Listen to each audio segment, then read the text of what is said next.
Lecture du livre des Actes des Apôtres.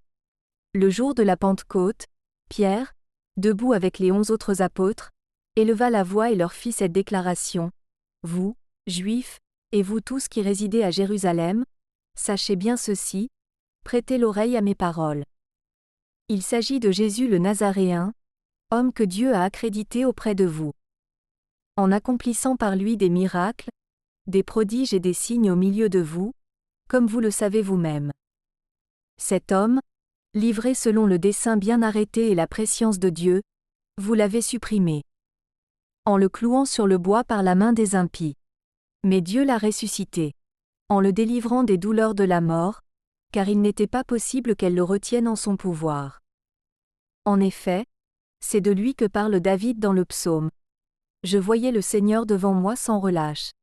Il est à ma droite, je suis inébranlable. C'est pourquoi mon cœur est en fête, et ma langue exulte de joie. Ma chair elle-même reposera dans l'espérance.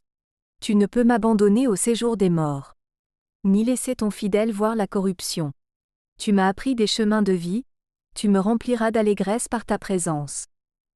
Frères, il est permis de vous dire avec assurance, au sujet du patriarche David, qu'il est mort, qu'il a été enseveli, et que son tombeau est encore aujourd'hui chez nous. Comme il était prophète, il savait que Dieu lui avait juré de faire asseoir sur son trône un homme issu de lui. Il a vu d'avance la résurrection du Christ, dont il a parlé ainsi. Il n'a pas été abandonné à la mort, et sa chair n'a pas vu la corruption. Ce Jésus, Dieu l'a ressuscité. Nous tous, nous en sommes témoins. Élevé par la droite de Dieu, il a reçu du Père l'Esprit Saint qui était promis, et il l'a répandu sur nous, ainsi que vous le voyez et l'entendez.